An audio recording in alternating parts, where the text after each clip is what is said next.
This reading by Stewart Wills. Moby Dick by Herman Melville. Chapters 13 through 15. Chapter 13. Wheelbarrow. Next morning, Monday, after disposing of the embalmed head to a barber for a block, I settled my own and comrade's bill, using, however, my comrade's money. The grinning landlord, as well as the boarders, seemed amazingly tickled at the sudden friendship which had sprung up between me and Queequeg, especially as Peter Coffin's cock and bull stories about him had previously so much alarmed me concerning the very person whom I now companied with. We borrowed a wheelbarrow, and embarking our things, including my own poor carpet-bag and Queequeg's canvas sack and hammock, away went down to the Moss, a little Nantucket packet schooner moored at the wharf. As we were going along, the people stared, not at Queequeg so much, for they were used to seeing cannibals like him in their streets, but at seeing him and me on such confidential terms. But we heeded them not, going along wheeling the barrow by turns, and Queequeg now and then stopping to adjust the sheath on his harpoon barbs. I asked him why he carried such a troublesome thing with him ashore, and whether all whaling ships did not find their own harpoons. To this, in substance, he replied that though what I hinted was true enough, yet he had a particular affection for his own harpoon, because it was of assured stuff, well tried in many a mortal combat, and deeply intimate with the hearts of whales. In short, like many inland reapers and mowers, who go into the farmers' meadows armed with their own scythes, though in no wise obliged to furnish them, even so Queequeg, for his own private reasons, preferred his own harpoon. Shifting the barrow from my hand to his, he told me a funny story about the first wheelbarrow he had ever seen. It was in Sag Harbor. The owners of his ship, it seems, had lent him one, in which to carry his heavy chest to his boarding house. Not to seem ignorant about the thing, though in truth he was entirely so concerning the precise way in which to manage the barrow, Queequeg put his chest upon it, lashes it fast, and then shoulders the barrow and marches up the wharf. Why, said I, Queequeg, you might have known better than that, one would think. Didn't the people laugh? Upon this he told me another story. The people of his island of Cocavoco, it seems, at their wedding feasts, express the fragrant water of young cocoanuts into a large stained calabash, like a punch bowl, and this punch bowl always forms the great central ornament on the braided mat where the feast is held.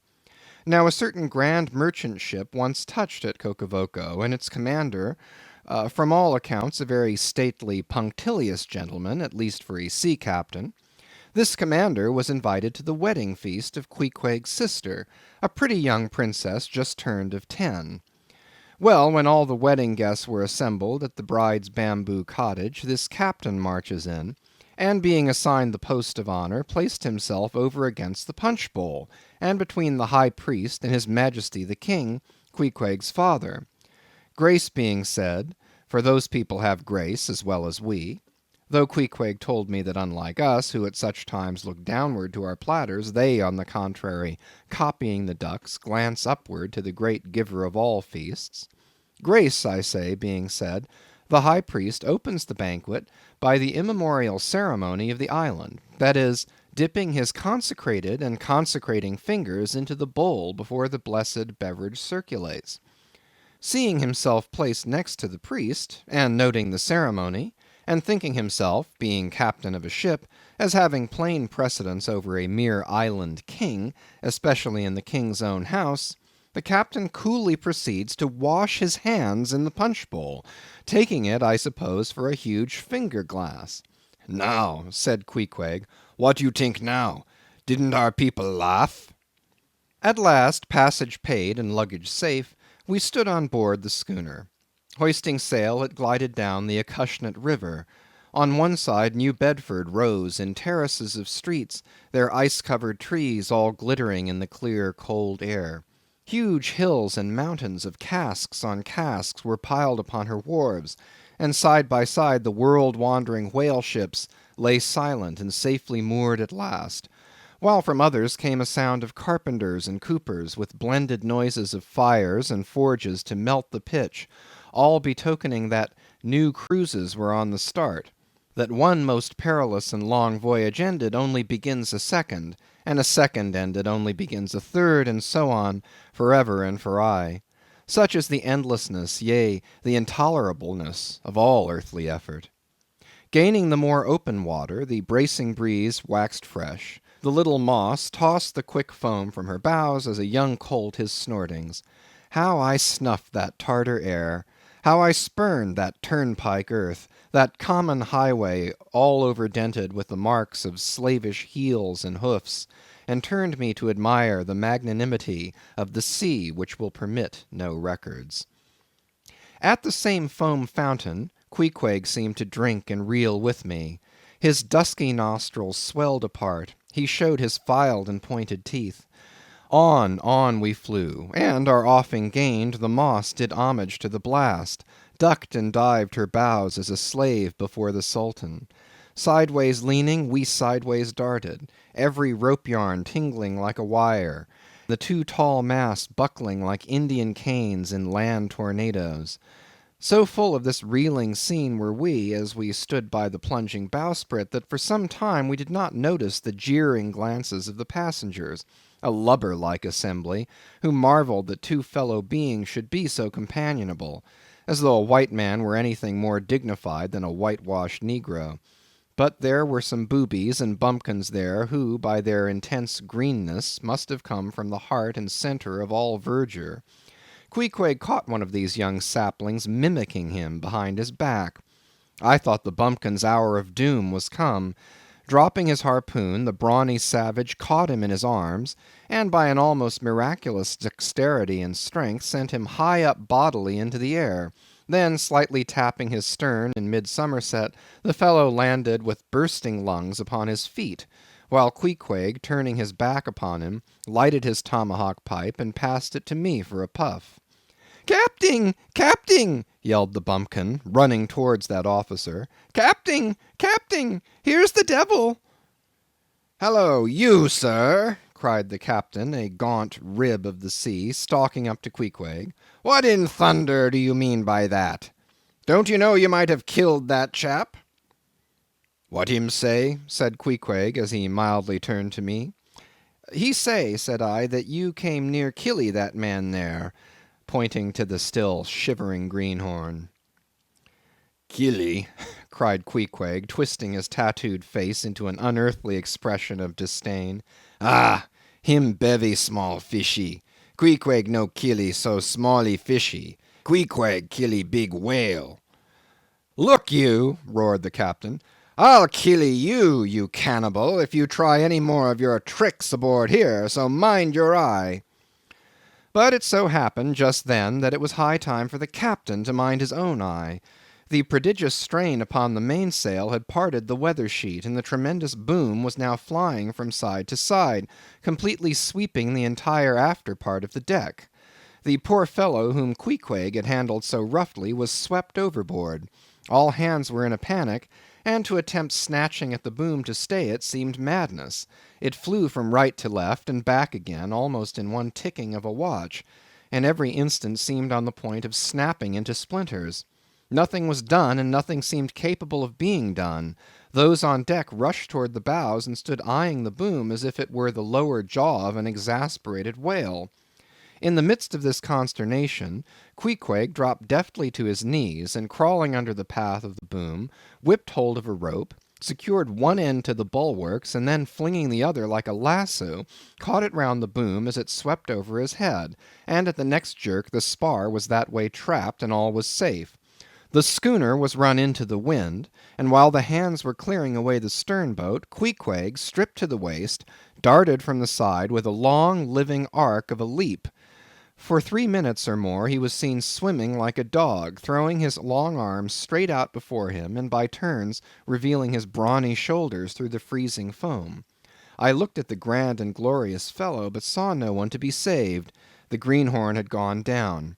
Shooting himself perpendicularly from the water, Queequeg now took an instant's glance around him, and seeming to see just how matters were, dived down and disappeared.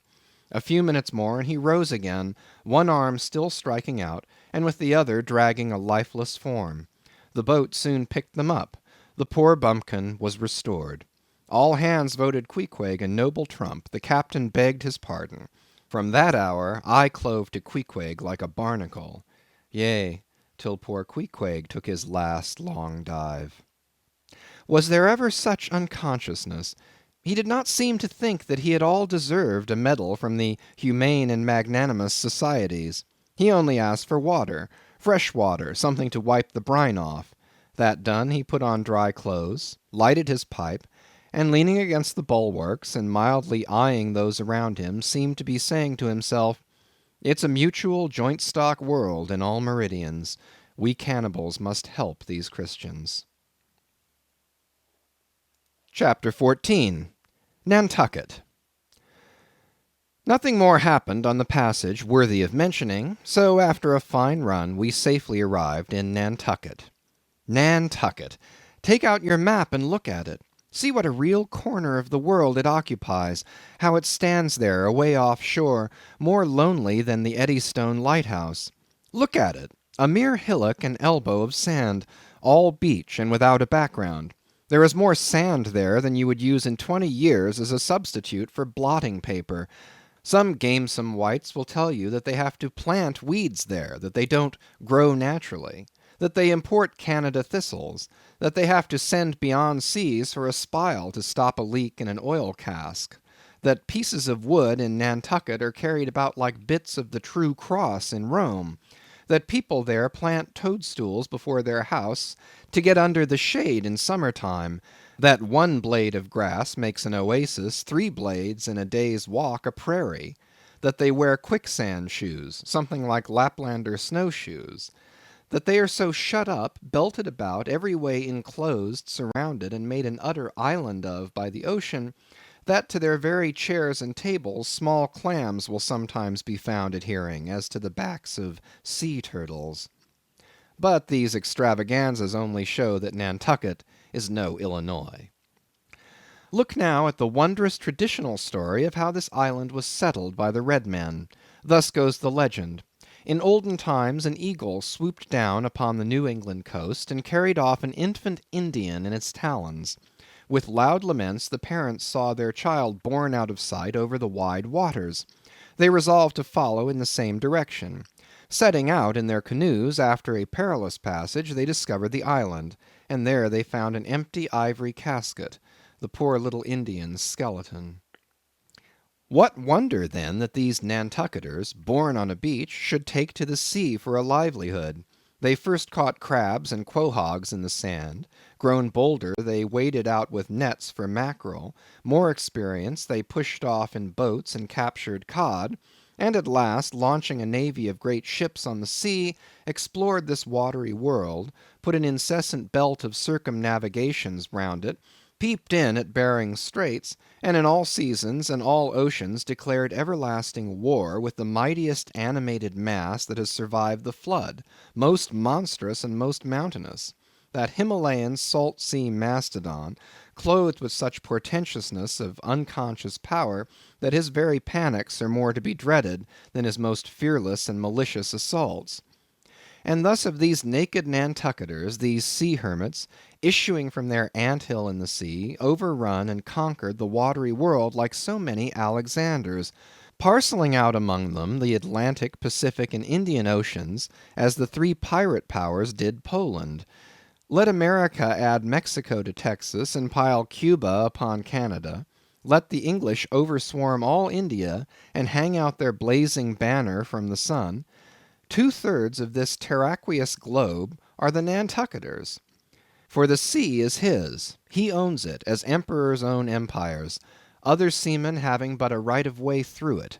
Merchant ships are but extension bridges, armed ones but floating forts. Even pirates and privateers, though following the sea as highwaymen the road, they but plunder other ships, other fragments of the land like themselves, without seeking to draw their living from the bottomless deep itself.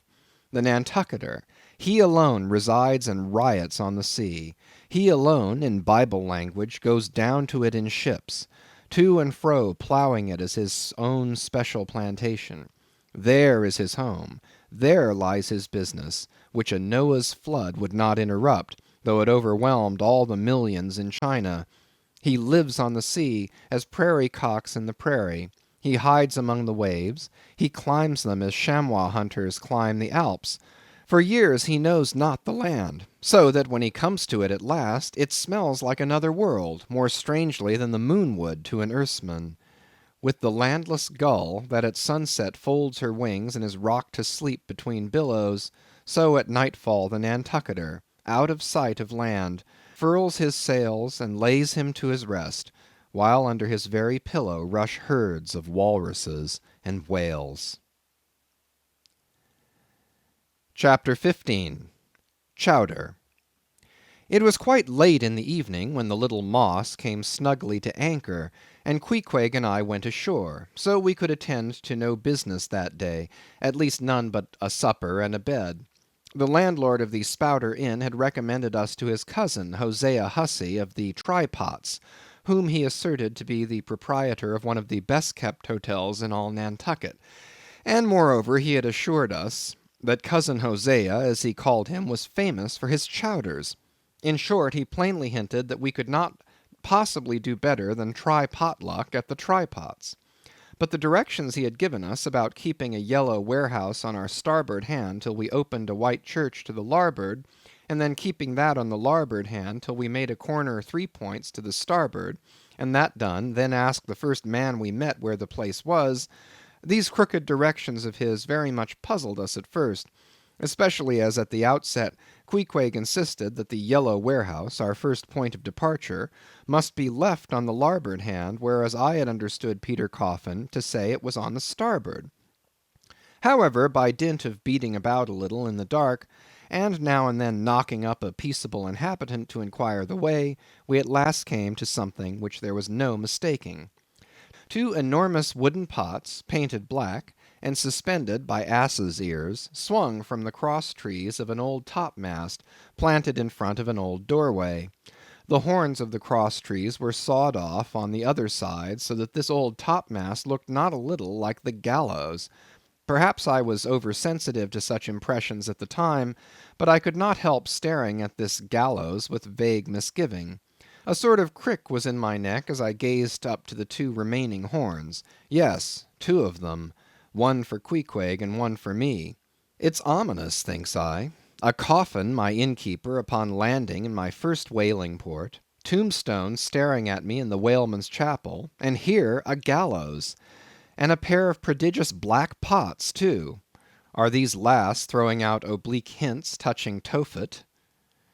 I was called from these reflections by the sight of a freckled woman, with yellow hair and a yellow gown, standing in the porch of the inn, under a dull red lamp swinging there, that looked much like an injured eye, and carrying on a brisk scolding with a man in a purple woolen shirt. "Get along with ye," she said to the man, "or I'll be combing ye." "Come on, Queequeg," said I. "All right, there's Mrs. Hussey." And so it turned out, Mr. Hosea Hussey being from home, but leaving Mrs. Hussey entirely competent to attend to all his affairs. Upon making known our desires for supper and a bed, Mrs. Hussey, postponing further scolding for the present, ushered us into a little room, and seating us at a table spread with the relics of a recently concluded repast, turned round to us and said, "Clam or cod?"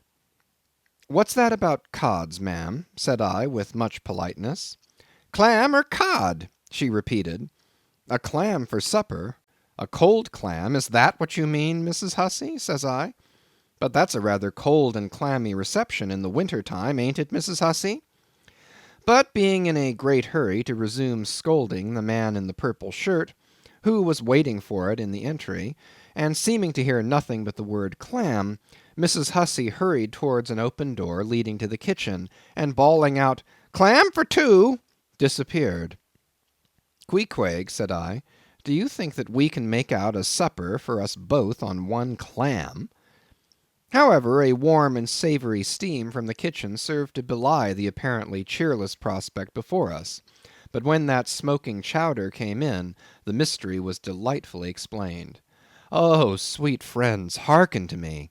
It was made of small, juicy clams, scarcely bigger than hazelnuts, mixed with pounded ship biscuit, and salted pork cut up into little flakes, the whole enriched with butter and plentifully seasoned with pepper and salt. Our appetites being sharpened by the frosty voyage, and in particular Queequeg seeing his favourite fishing food before him, and the chowder being surpassingly excellent, we dispatched it with great expedition. When, leaning back a moment, and bethinking me of Mrs. Hussey's clam and cod announcement, I thought I would try a little experiment. Stepping to the kitchen door, I uttered the word "cod" with great emphasis, and resumed my seat. In a few moments the savoury steam came forth again, but with a different flavour, and in good time a fine cod chowder was placed before us. We resumed business, and while plying our spoons in the bowl, thinks I to myself, I wonder now if this here has any effect on the head. What's that stultifying saying about chowder-headed people? But look, Queequeg, ain't that a live eel in your bowl? Where's your harpoon? Fishiest of all fishy places was the trypots, which well deserved its name, for the pots there were always boiling chowders. Chowder for breakfast, and chowder for dinner, and chowder for supper, till you began to look for fish bones coming through your clothes. The area before the house was paved with clam shells. Mrs. Hussey wore a polished necklace of codfish vertebrae, and Hosea Hussey had his account books bound in superior old shark skin. There was a fishy flavour to the milk, too, which I could not at all account for, till one morning, happening to take a stroll along the beach among some fishermen's boats, I saw Hosea's brindled cow feeding on fish remnants, and marching along the sand with each foot in a cod's decapitated head, looking very slipshod, I assure you. Supper concluded, we received a lamp, and directions from Mrs. Hussey concerning the nearest way to bed. But as Queequeg was about to precede me up the stairs, the lady reached forth her arm, and demanded his harpoon. She allowed no harpoon in her chambers. Why not? said I. Every true whaleman sleeps with his harpoon. But why not? Because it's dangerous, says she. Ever since young Stiggs, coming from that unfortunate v'yage of his, when he was gone 4 years and a half, with only 3 barrels of ile, was found dead in my first floor back with his harpoon in his side. Ever since then I allow no boarders to take sich dangerous weepons in their rooms at night. So, Mr. Queequeg, for she had learned his name, I will just take this here iron and keep it for you till morning. But the chowder, clam or cod tomorrow for breakfast, men? Both, says I, and let's have a couple of smoked herring by way of variety. End of chapters 13 through 15.